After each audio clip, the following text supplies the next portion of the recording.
Xavier, pour toi, ces 2 semaines, elles ont été assez tumultueuses quand même. Surtout que, curieux comme t'es, tu peux pas t'empêcher d'écouter les ragots, les histoires, essayer de te faire une idée globale de la situation et tout le monde y va de bon train. T'as l'impression que c'est le moment. Tout le monde lâche ce qu'il avait sur le cœur depuis des années, tu vois. Il n'y a plus de faux semblants et maintenant les gens ils prennent position. Quitte à se faire des ennemis, à briser des couples. Et il y a de l'activité. Il y a de l'activité et c'est pas pour te déplaire. Simplement, c'est parfois un peu dur à suivre. Un peu dur à suivre, mais un endroit t'aura beaucoup plus intéressé que les autres. Il s'agit du temple. Car tout le monde est passé au temple quasiment. Et très souvent, tu auras remarqué que dans les discussions ou ailleurs, des gens font référence à ça, au fait qu'ils y sont passés, au fait qu'ils y vont. Qui t'aura interpellé et t'aura été voir, et t'auras compris que oui, une bonne partie des ressources magiques à distribuer dans le cadre de la séparation à venir sont d'ordre religieuse, et de la magie religieuse, de la magie divine, les prêtres sont particulièrement sollicités. Tu verras Rosalas plusieurs fois. À chaque fois, il te saluera, hein, il lira son commentaire et de « Oh là là, putain, vas-y, il y a encore 3 capitaines qui sont venus me voir pour me demander de rejoindre leur équipage, j'en peux plus. » C'est un aventurier reconnu en ville et... Oui, beaucoup de gens veulent l'avoir de leur côté. Il t'aura confié que lui, il attendait surtout une décision de sa femme, hein, qui semblait assez partagée sur le sujet. Lui, il irait principalement où elle ira. Parce qu'il veut pas rompre, il veut pas séparer sa famille et... Ah, ce sera comme ça, quoi. On aura besoin de lui d'un côté ou de l'autre, de toute façon. Et tu auras fait aussi du coup la rencontre, en passant pas mal de temps au sanctuaire, de Mishri Vanyar. Mishri Vanyar, c'est un loxodon, donc un homme-éléphant. Un humanoïde parfaitement standard, à l'exception qu'il a une énorme tête d'éléphant et des pieds de la taille d'un tronc. Hop, je vous envoie son image. Hop. Bonjour monsieur. Il donne de la nourriture aux nécessiteux, à ceux qui ont perdu leur maison, aux personnes qui n'ont plus, aux aventuriers qui n'ont plus de travail. Il organise des distributions et il fait aussi des rituels pour permettre à plus de gens de pouvoir se nourrir. Et t'as l'impression que les ressources de la ville, et notamment ces ressources magiques, sont nécessaires au fait que la cité ne se soit pas déjà retournée dans le chaos. Et que, au vu des discussions inquiètes des prêtres, c'est pas parti pour durer. Ils sont en train de taper dans leurs réserves.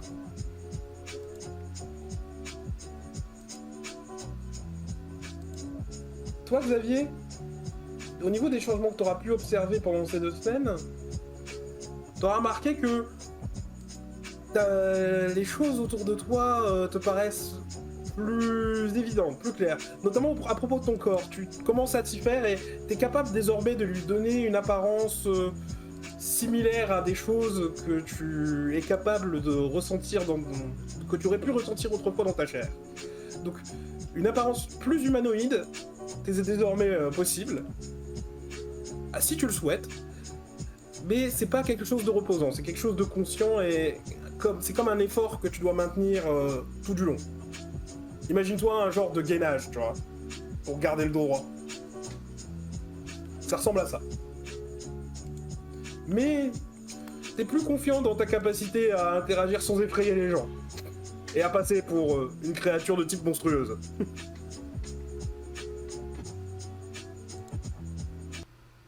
Et il me semble d'ailleurs, Xavier, que tu as désormais un sort aussi pour te transformer.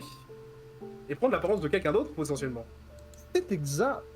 Durant ces 2 dernières semaines, en plus de juste s'intéresser à tout ce qui se passe et à poser des questions à tout le monde sur leurs avis, sur leur avis surtout, il a aussi du coup passé un petit peu de temps à essayer de comprendre c'est quoi son nouveau corps, et aussi c'est quoi ses nouvelles capacités, sa magie qui marche sans marcher avec du coup des chants ou des injonctions.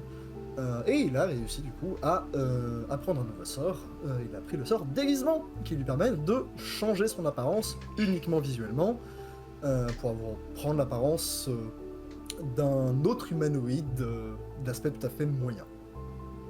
Mais de souvenir, ça ne permet pas de prendre l'apparence de quelqu'un précis. Vérifier, il me semble que c'est pas impossible. Non, de pas une personne précisément, oui. Bien.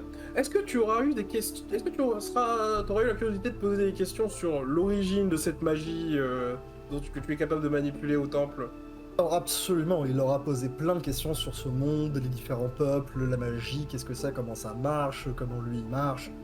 Il a posé beaucoup de questions sur tout l'aspect occulte et arcanique de ce monde dans lequel il se retrouve, en prenant une grande quantité de notes.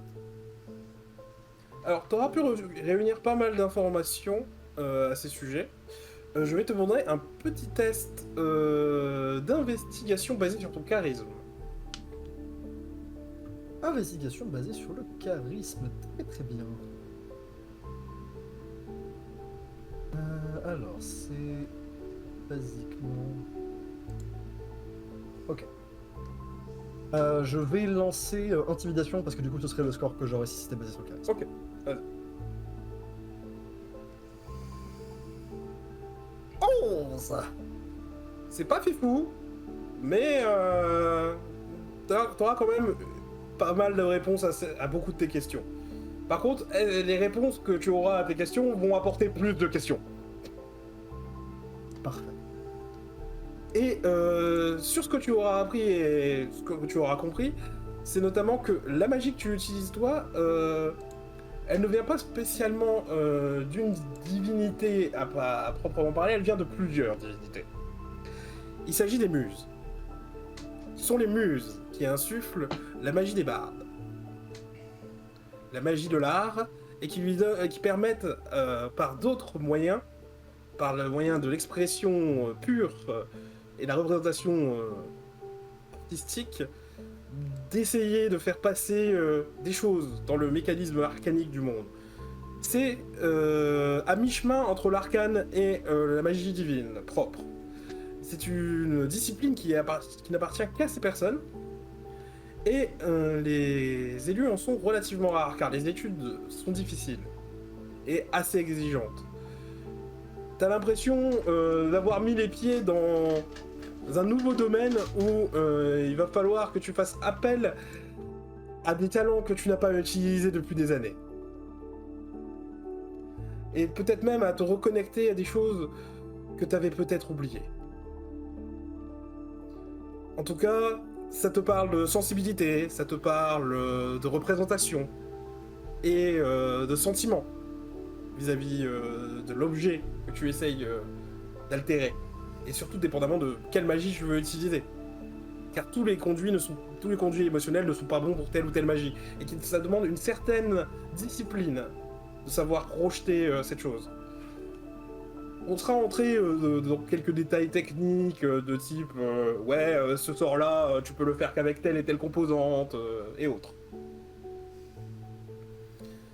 Mais t'as l'impression que que par rapport à ce qu'on t'a dit des autres arcanistes, par exemple des magiciens, c'est une interprétation beaucoup plus libre des lois de l'arcane. Et que par rapport aux prêtres, c'est aussi beaucoup moins arbitraire. Et tu te dis que, ouais, c'est pas plus mal entre les deux, en vrai. Au moins, il y a une cohérence. Une magie qui me permet à la fois de me connecter au divin de ce monde et à l'arcane naturel, quelque chose qui me permettrait du coup d'explorer les pistes. C'est...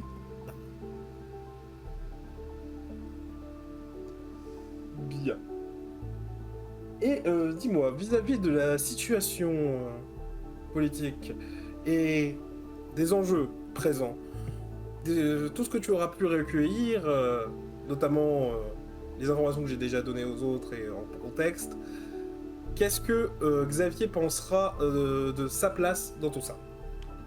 Xavier pense de sa place dans tout ça, déjà c'est juste de se renseigner, de comprendre c'est quoi la situation, c'est quoi les enjeux de la situation, et aussi du coup de retransmettre ces informations. Il arrivera à plusieurs moments où il ira sur la place pour gueuler à faute de mieux les informations qu'il a recueillies pour que tout le monde sache. Une extension de son ancien rôle de journaliste quand il était encore humain avant de se retrouver dans ce nouveau monde. Mais aussi pour lui, pour ce qui est de comment il se positionne par rapport à Exode ou rester, il a jamais caché le fait que pour lui, il veut pas rester ici. Il y a un monstre géant qui arrive, la moitié des gens partent, et puis quel intérêt de se retrouver dans ce nouveau monde si c'est pas pour l'explorer? Pourquoi rester ici? Alors que là, il va avoir toute une opération pour aller visiter des nouveaux mondes, pour rencontrer des nouveaux peuples. Il veut absolument participer à ça. Bien. Du coup, c'est la curiosité qui, de nouveau, passionne Xavier.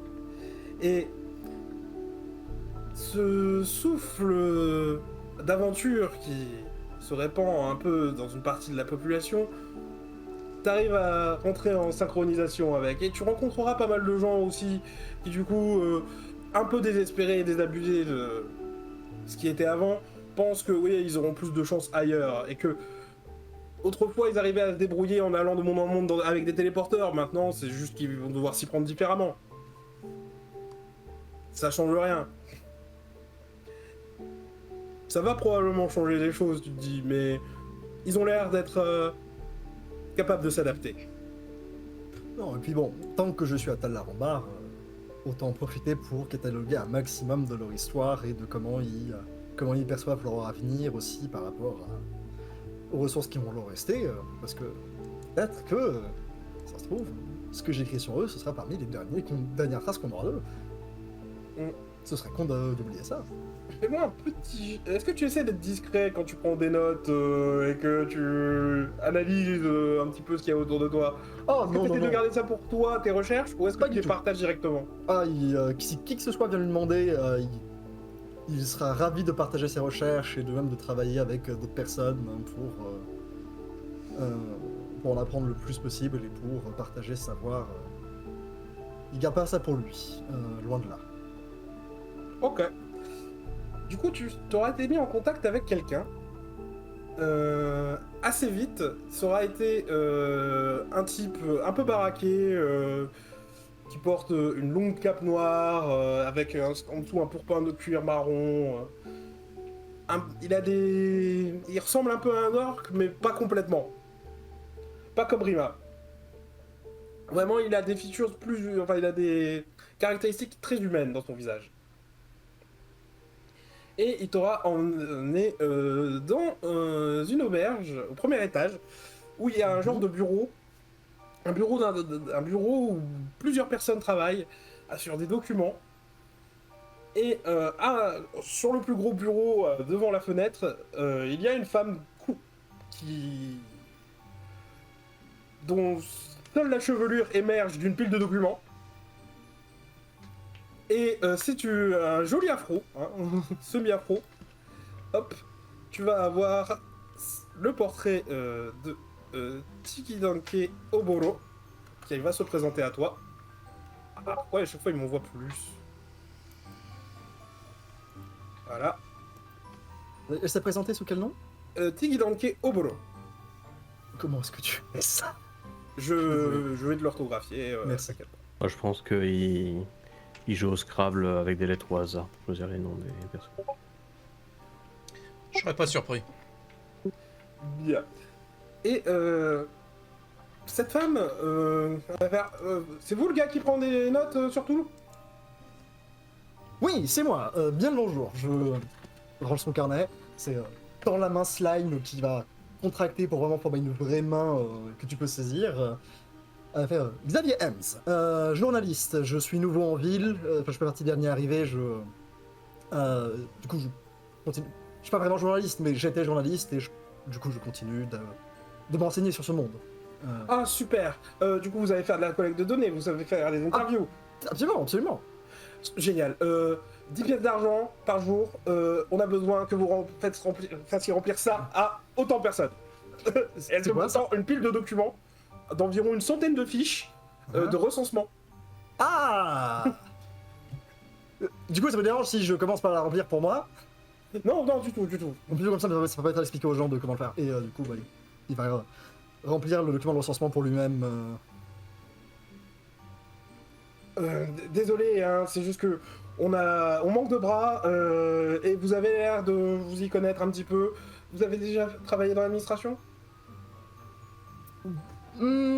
Pas vraiment l'administration, que j'étais journaliste. Ah, oui, c'est vrai, vous avez dit. Vous êtes Euh, encore journaliste, mais vous travaillez pour qui? Moi-même, à Ah. mon compte, on va dire. Ok, ouais, non, vous travaillez pour moi maintenant. Très bien, donc 10 pièces d'argent, on a dit, c'est ça, par jour? Oui, 10 Il y a pièces un contrat de d'argent, et quand je dis pour moi, c'est pour la ville. Actuellement, le conseil municipal essaye de réunir le plus d'informations sur les gens qui restent ici, afin qu'on puisse établir un plan d'action concret et plus réaliste. Alors, si vous pouvez nous filer un coup de main, parce que nos prospecteurs manquent, ça serait vraiment sympa. Bien sûr, bien sûr. Est-ce que je peux avoir un contrat de travail? Contrat de travail, elle va te tendre du coup un document. Elle va faire, c'est le mieux qu'on a. Ok, il va le feuilleter, voir si t'es ok. Très élémentaire, très basique. Ok. On te précise pas tes heures. Enfin, t'as l'impression que t'es payé au gig, tu vois. T'es payé au document, tu vois. Tu ramènes les 100, tu ramènes tes documents, on te paye, tu vois. Ça s'arrête là. Du coup, il va demander est-ce qu'on peut préciser effectivement que pour chaque pile de 100 pages qu'il a réussi à faire signer, ce soit 10 pièces d'argent. Vous inquiétez pas, je dupliquerai le document une fois que ce sera fait. Non, mais je veux que le contrat de travail soit noté pour. Bien sûr. J'aime bien quand les choses sont précises et que je sais pourquoi je me fais payer. Et quels sont mes Comprenez que quels sont c'est- mes objectifs à remplir. Et c'est juste un objectif à remplir, et plus vous le remplirez vite, plus vous ferez d'argent. Oui, bah c'est le but, c'est que je vois sur le contrat ça. Et du coup, Mourrez pas. tu vas avoir... tu vas me faire un petit jet, du coup, de persuasion. Bien sûr, mon cher Ashmal. Ah, ça commence bien. Ça cherche à faire du mal aux travailleurs, ça me plaît pas, hein. 18. Très bien, 18. Eh, mange tes morts. Très bien, 18. Grognasse. Alors, à 18, pendant les 2 semaines, tu auras réussi à faire, à toi seul, à peu près... attends, je vais regarder combien j'avais mis, c'était... Ouais, tu vas réussir à faire à peu près 400 personnes à toi tout seul, ce qui aura impressionné beaucoup. Bah, en 2 semaines, oui, hein. Ça laisse un peu de temps, mais... Ça aura impressionné pas mal de monde, que tu sois aussi actif et que ça t'aura permis de rencontrer beaucoup de monde et de te faire une meilleure idée des forces en place. Hein. Notamment de ce qu'on pourrait considérer comme des factions à l'intérieur de Tarlambar. Tu auras fait connaissance avec le marché noir, avec à peu près tout le monde. T'as une bonne idée de où trouver qui maintenant. Du coup, J'ai une bonne idée de qui est qui, où est où, et du coup de quelles opinions ils tiennent par rapport à la grande question du moment. Yes. Du coup, tu peux noter que concernant les questions de politique interne sur la séparation, maintenant tu auras avantage sur histoire, sur les jets d'histoire concernant ça, ce sujet.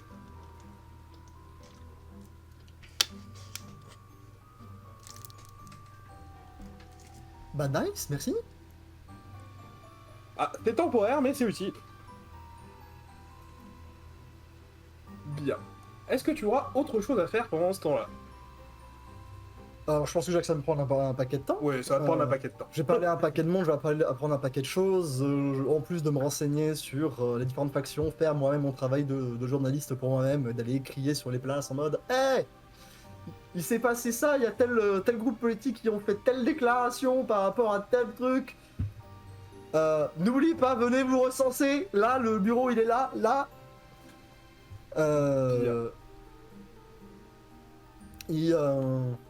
Il est plein d'énergie et il est très content de pouvoir apprendre plus de choses. Même si à chaque fois quand des gens viennent lui parler, ses conversations préférées vont souvent se tourner du coup vers la magie, l'arcane, l'occulte et de comment ça fonctionne et c'est quoi les divinités, comment elles fonctionnent de même ces divinités. Enfin, il a l'air de vouloir aussi en apprendre beaucoup plus sur la toile de fond du fonctionnement de ce nouvel univers. Mm. Bah, entre ton travail de prospecteur et tes allers-retours au temple, t'auras réussi à, en effet, gérer pas mal le monde et ça aura été utile. T'auras eu l'impression, en effet, de ne pas avoir perdu ton temps. Bien. On va donc pouvoir passer à notre dernier protagoniste, Iskiar.